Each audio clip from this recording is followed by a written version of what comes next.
आज है winner batch की अगली क्लास अपनी, जिसके अंदर 1.1 का था इंट्रो करवाया था मैंने। इंट्रोडक्शन पार्ट है वो मैंने कंप्लीट कर दिया था, और सारा का सारा जो वीडियो का पोर्शन है वो अपनी विनर बैच की जो सीरीज़ है उसके अंदर अपलोड कर दिया है। इसी के अलावा कुछ चीज़ें मैं रिपीट मोड के अंदर करना चाहूँगा। अगर 1-1 फंक्शन दे रखा है, 1-1 को क्या बोलते हैं? इंजेक्टिव फंक्शन बोलते हैं। इंजेक्टिव के अलावा और क्या बोलते हैं? 1-1 फंक्शन होता है वो हमेशा मैनी वन और 1-1 के अंदर चलता है। जैसे दे सकते हैं कि कोई भी रियल नंबर से रियल नंबर के अंदर दो डोंगल दे रखे हैं, पहला रियल नंबर है तो दूसरा भी रियल नंबर होगा, और कोई एफ अक्स का पोर्शन दे रखा है वो अक्स की टर्म में चल रहा है, तो अक्स के अंदर कुछ भी लिख सकते हैं। रियल नंबर कौन से होते हैं? नेगेटिव भी चलते हैं, पॉजिटिव भी चलते हैं, जीरो भी आता है जिसके अंदर, और सारे के सारे फ्रैक्शन वैल्यूज भी आती हैं। तो जहाँ से मैं 1 रखूँगा तो यहाँ पे 1 आएगा, अगर 1/2 भी रखूँगा तो 1/2। हर एक पार्टीशन की एक अलग अलग इमेज बन रही है, तो इसका मतलब ये क्या हो गया? एफ इज 1-1 बन जाएगा।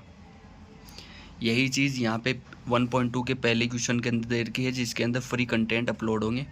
Show that the function f real number से रियल नंबर के अंदर दे रखे हैं, प्लस माइनस दोनों इंक्लूड होंगे। डिफाइंड बाई एफ एक्स है 1/x के अंदर है, is 1-1 and on to where R is the set of all non zero real number. Non zero real number है जिसके अंदर जीरो का पोर्शन नहीं होगा, क्योंकि जीरो हो जाएगा तो इसका मतलब हो गया 1/0। वो क्या होगा? एक इन्फिनिटी के अंदर चल जाएगा जो नॉट डिफाइंड आएगा। इसका मतलब ये नॉन जीरो प्रोडक्ट होना चाहिए। यहाँ पे बोल रखा है is the result is true if the domain, ये सेकंड पोर्शन दे रखा है जिसके अंदर आर की जगह ये नेचुरल नंबर को इंडिकेट कर रहा है। जहाँ से पहला फंक्शन है 1-1 function, f x equal to 1/x दे रखा है, जहाँ से अपने को दो पुट करने होते हैं जिसके अंदर f x 1 equal to f x 2 करते हैं। जहाँ पे एक्स की वैल्यू है वहाँ पे x1 और x2 रखना है। 1/x है तो 1/x1 इक्वल टू 1/x2। यहीं से अगर रिवर्स क्रॉस मल्टीप्लाई करते हैं तो x1 इक्वल टू x2 हो जाएगा, जहाँ से x1 और x2 क्या करते हैं? रियल नंबर को इंडिकेट करते हैं, बिलोंग्स करते हैं। तो different elements of domain having different images, इसका मतलब क्या बोल रहा है ये? इसका मतलब ये बोल रहा है कि दो डोंगल दे रखे हैं, किसके अंदर है? r से r के अंदर दे रखे हैं।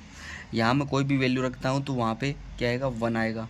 अगर मैं 2 रखता हूँ तो क्या बनेगा? यहाँ पे 1/2